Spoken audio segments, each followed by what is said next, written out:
एक रात रमेश को नींद नहीं आ रही थी। वो बार बार करवट बदल रहा था। काफी देर हो गई थी और रमेश सो ही नहीं पा रहा था। रमेश उठता है और चप्पल पहनकर बाहर सैर पर निकल जाता है। अक्सर गांव में लोग 5 बजे ही उठ जाते हैं, पर उस दिन 6 बजे भी सब सो रहे होते हैं। रमेश को ये बात अजीब तो बहुत लगती है और वो इधर उधर देख भी रहा होता है कि शायद उसे कोई दिख जाए, पर उसे कोई भी दिखाई नहीं देता। दूर दूर तक कोहरा जमा होता है।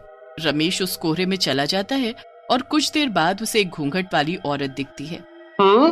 ये इस वक्त दुल्हन, वो भी अकेली? जरा चल कर पूछता हूँ कि क्या चक्कर है। रमेश उस दुल्हन के पास जाता है। उसने लंबा सा घूंघट किया होता है। रमेश उसके हाथों की तरफ देखता है। उसके हाथ बेहद ही खूबसूरत होते हैं और चूड़ियों में तो वो और भी ज्यादा खूबसूरत लग रहे होते हैं। रमेश तो उनको देखता ही रह जाता है। उसके बाद वो उससे धीरे से पूछता है, कौन हो आप और यहाँ ऐसे अकेले? मेरा नाम माया है। मैं इस गांव की नहीं हूँ, पास वाले गांव से हूँ। यहाँ मेरी मौसी रहती है, तो बस मैं तो उससे मिलने आई थी। पर इतनी सुबह? सुबह नहीं, अभी तो रात के 2:30 बजे हैं। क्या? पर मैंने तो घड़ी में टाइम देखा था। लगता है घड़ी रुक गई थी। तभी मैं सोचूं कि कोई गांव में अभी तक उठा क्यों नहीं। खैर, तुम इतनी रात को अकेली क्यों घूम रही हो? नहीं, मैं खुद चली जाऊंगी। तुम्हें तकलीफ उठाने की जरूरत नहीं है। अच्छा ठीक है, पर क्या तुम इस घूंघट को उठा नहीं सकती? मतलब ऐसे ही। वो मुझे लगा, मैं इतनी देर से तुमसे बात कर रहा हूँ और तुमको देखा भी नहीं। क्या सच में तुम मेरी शक्ल देखना चाहते हो? ठीक है, फिर ये देखो। माया इतना कहते ही अपना घूंघट ऊपर कर देती है और रमेश उसकी शक्ल देखकर दूर पीछे जाकर गिरता है। उसके सामने कोई खूबसूरत औरत नहीं, बल्कि एक भयानक शक्ल वाली चुड़ैल खड़ी होती है। रमेश की तो डर के मारे आवाज ही नहीं निकल रही होती। वो इतना घबरा जाता है कि अपनी जगह से उठ भी नहीं पाता। क्या हुआ? तुम तो मेरी शक्ल देखना चाहते थे ना, तो फिर अब डर क्यों रहे हो? मेरे पास आओ मेरे पास, फिर तुम्हें मुझसे बिल्कुल डर नहीं लगेगा। नहीं, मुझे जाने दो। जो एक बार मेरी शक्ल देख लेता है, फिर हमेशा के लिए मेरा हो जाता है। अब तुम कहीं नहीं जा सकते, अब तुम मेरे हो, सिर्फ मेरे। चुड़ैल अपने हाथों से इशारा करते हुए उसे पास बुलाती रहती है। रमेश चुड़ैल की तरफ देखता ही रहता है और धीरे धीरे उसका दिमाग उस चुड़ैल के वश में हो जाता है। चुड़ैल बड़ी खुश होती है और जोर जोर से हंसने लगती है। अब आएगा मजा। वो चुड़ैल वापस अपना घूंघट करती है और तुरंत वहाँ से गायब हो जाती है। रमेश को कुछ होश नहीं होता। वो अपने घर जाकर बस सो जाता है। अब अगली सुबह रमेश की माँ उसे उठाती है। उठ बेटा, आज हमें लड़की देखने जाना है। रमेश उठकर नहा धोकर तैयार हो जाता है। उसके बाद वो लड़की के घर जाते हैं। लड़की सबको बड़ी पसंद होती है, पर रमेश उसकी तरफ देख भी नहीं रहा होता।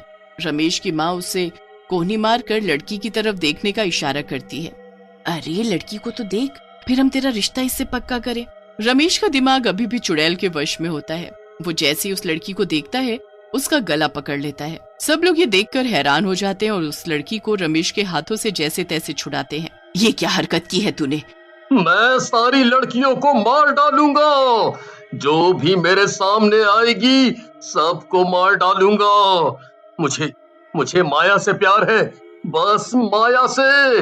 मुझे माया चाहिए। माया। ये सब कहते हुए रमेश वहाँ से उठकर चला जाता है। लड़की वाले बहुत गुस्सा होते हैं। रमेश के माता पिता उनसे माफी मांगकर घर वापस आ जाते हैं। घर पर भी रमेश माया की रट लगाए होता है। उसके माँ बाप को समझ ही नहीं आ रहा होता कि आखिर ये माया है कौन। दूसरी तरफ माया घूंघट करके दूसरे शिकार को ढूंढने निकल चुकी होती है। आधी रात में वो घूंघट किए गाँव में घूम रही होती है। फिर उसे बस स्टॉप पर एक लड़का बस से उतरता दिखता है। चुड़ैल उसे देखकर मुस्कुराने लगती है और फिर उसका पीछा करती है। ऐसा क्यों लग रहा है कि कोई तो है मेरे पीछे? मोहित एकदम मुड़ता है तो उसके पीछे वही घूंघट किए चुड़ैल चल रही होती है। मोहित पहले तो घबरा जाता है, पर फिर वो उससे पूछता है कि वो यहाँ क्या कर रही है। चुड़ैल उसे भी एक झूठी कहानी सुनाकर अपनी बातों में फंसा लेती है। मोहित पूरे रास्ते उससे बातें करता जाता है, पर आखिर में वो भी वही गलती कर देता है जो रमेश ने की थी। क्या आप अपना घूंघट ऊपर कर सकती हो? मतलब बस मैं देखना चाहता हूँ कि आखिर जिसकी इतनी मीठी आवाज है, उसका चेहरा कितना खूबसूरत होगा। ऐसी बात है तो मैं अभी तुम्हारी ये इच्छा पूरी करती हूँ। मोहित के इतना कहते ही चुड़ैल अपना घूंघट ऊपर करती है और मोहित वहीं जमीन पर गिर जाता है। मोहित अपने आप को उठाकर वहां से भागने लगता है कि चुड़ैल उसे एक हाथ से ऊपर उठा देती है। जो एक बार मेरा घूंघट उठवा देता है वो मेरा हो जाता है। अब तू मेरा है, मेरा। देख मेरी आंखों में, देख। मोहित चुड़ैल की आंखों में देखता है तो उसे कुछ होने लगता है। वो भी चुड़ैल के वश में हो जाता है। चुड़ैल उसे ऐसे ही वापस जमीन में पटक देती है। उसके बाद वो जोर जोर से हंसती है और अपना घूंघट करके चल देती है। मोहित अपने होश में नहीं होता और उठकर सीधा अपने घर की ओर चल देता है। ये सब कुछ दूर खड़ी शीतल देख रही होती है। शीतल मोहित की पड़ोसन होती है जो देर रात किसी जागरण से वापस आ रही होती है। ये सब मैं क्या देख रही हूँ? हमारे गांव में चुड़ैल है, वो भी घूंघट वाली चुड़ैल। मुझे इसके बारे में कल ही गांव वालों को बताना होगा। अगले ही दिन शीतल बहुत बीमार पड़ जाती है और उसे कुछ होश ही नहीं होता। शीतल जितने दिनों में ठीक होती है उतने दिनों में वो चुड़ैल जाने कितने लोगों को अपने काबू में कर चुकी होती है। जिस दिन शीतल को होश आता है वो जल्दी से उठकर बाहर जाती है। सामने का नजारा देख उसके होश उड़ जाते हैं। कुछ लड़के और आदमी औरतों का गला दबा रहे होते हैं। ये सब क्या हो रहा है? मुझे सबको बचाना होगा। अरे बेटी, कहाँ मौत के मुंह में जा रही है? पर ये सब हो क्या रहा है हमारे गांव में? पता नहीं हमारे गांव के मर्दों को क्या हो गया है। वो बस किसी भी औरत को देखते हैं तो गुस्से में आकर उसकी जान लेने पर उतारू हो जाते हैं। यहाँ तक कि मेरे बेटे ने कुछ दिन पहले एक लड़की जिसे हम शादी के लिए देखने गए थे उस पर ही हमला कर दिया। उसके बाद वो मोहित है ना, उसने गाँव की एक लड़की का गला दबा दिया। वो तो अच्छा हुआ उसकी माँ सही वक्त पर आ गई और उसे बचा लिया। बहन बेटी को छोड़ ये मर्द किसी भी औरत को मारने पर उतारू हैं। मुझे पता है ये लोग ऐसा क्यों कर रहे हैं। ये सब वो घूंघट वाली चुड़ैल का काम है। मैंने देखा था उस रात खुद अपनी आंखों से। उसने मेरे सामने घूंघट ऊपर किया और उसकी चुड़ैल शक्ल मैं अभी तक नहीं भूल पाई। उसने मेरे सामने मोहित को वश में किया। मैं घर आकर किसी को कुछ बता पाती कि मैं खुद ही ऐसी बीमार पड़ी कि मुझे आज होश आया। पर अब हमें उस घूंघट वाली चुड़ैल को पकड़ना होगा और सब कुछ ठीक करना होगा। तो चलो अभी गाँव के पंडित जी के पास। दोनों जल्दी से पंडित जी को उस चुड़ैल के बारे में बताते हैं। क्या उसका इंतजाम करना कोई आसान काम नहीं है। वो चुड़ैल हमेशा की तरह आज रात भी घूंघट में बाहर निकलेगी। बस तुम्हें कैसे भी करके उस औरत के पल्लू का कोना काट कर लाना है। ये तो बहुत मुश्किल काम है। वो चुड़ैल बस गांव के आदमियों के पास ही आती है तो मैं कैसे कर पाऊंगी ये सब? तभी तो कहा था कि मुश्किल काम है। पर अगर गांव को उस घूंघट वाली चुड़ैल से बचाना है तो ये तो करना ही पड़ेगा। शीतल और रमेश की माँ घर आ जाती हैं। शाम तक इसी के बारे में सोच सोच कर उनका सर दर्द हो जाता है, पर उन्हें कुछ समझ नहीं आता कि आखिर वो किसको भेजे। कोई भी चुड़ैल का नाम सुनकर जाने को तैयार ही नहीं होता। फिर शीतल के दिमाग में एक आइडिया आता है। वो रमेश के कपड़े पहनकर और अपने सर पर पगड़ी बांधकर और नकली मूछें लगाकर लड़का बन जाती है और निकल जाती है। आधी रात को उस घूंघट वाली चुड़ैल की तलाश में। डर तो उसे बहुत लग रहा होता है, पर वो हिम्मत करके चलती जाती है। काफी देर बाद उसे वो घूंघट वाली चुड़ैल मिल जाती है। वो शीतल के पास आकर उससे बातें करने लगती है। मेरा नाम हरिया है। मेरे पेट में दर्द हो रहा था तो बस मैं टहलने निकला था। अच्छा, तो मैं कुछ मदद करूं? नहीं नहीं नहीं, अब तो ठीक है। चुड़ैल काफी देर तक शीतल को हरिया समझ उससे बातें करती रहती है।